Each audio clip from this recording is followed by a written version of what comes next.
we just don't know how to treat those children. We read anything possible about children in captivity, with their families, without their families. Things have happened in different places.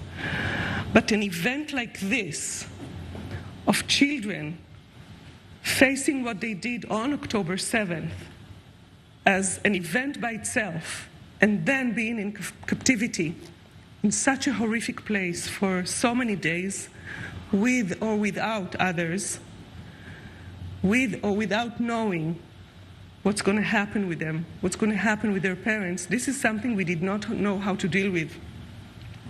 So one child told us, I actually thought that everyone forgot about me. Why did I think that way? Because this is what I've been told by the Hamas kidnappers. They told me, she said, that nobody cares about you anymore. Nobody's looking for you. Nobody wants you back. You can hear the bombs around. All they want to do is kill you and us together. A 13-year-old girl, this is what she has to hear for 50 days. So she comes back, and now, first of all, she has to believe that we were looking for her, that her parents were looking for her, that they cared about her. This is not something that takes a day or two even to start understanding how you make that child believe. The interesting thing is that children are children.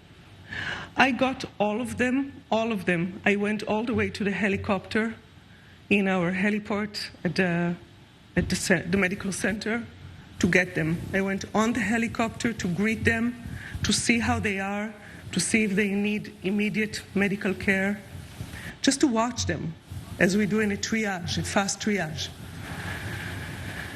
And I looked at them, and they looked at me back, said, welcome. They looked like shadows of children, not like children. They looked like shadows.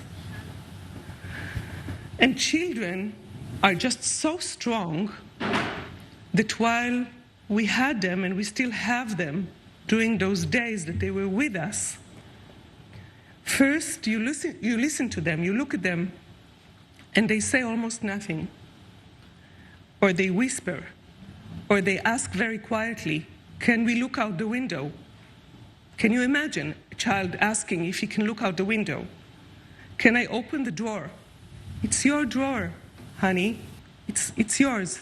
It's your bed. You can open any drawer. Can I go to the shower? Many of them have not showered since their kidnapping days, or have showered with a cold bucket if they were lucky. Can I go to the shower? Wow, there is warm water here. Can I walk out of the room? These are the kind of questions that we heard very silently during the first day.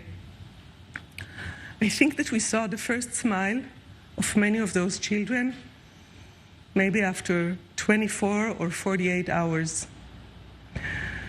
And this smile that we first saw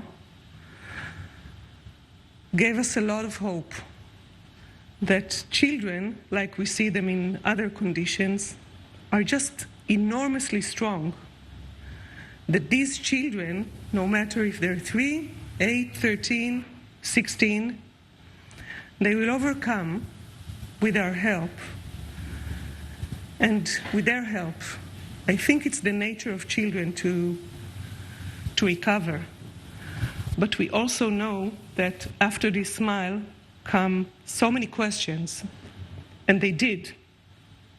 They started very quietly, but they continued with lots of stories that they told from captivity. Lots of stories that a mind can actually not imagine.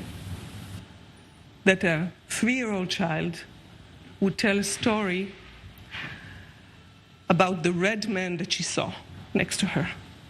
And to understand that that red man was someone that she knew, that was covered by the blood so much that the only way that she could say to her mother, I saw that red man on the tractor, it's because she was covered with his blood, and he was just red of blood.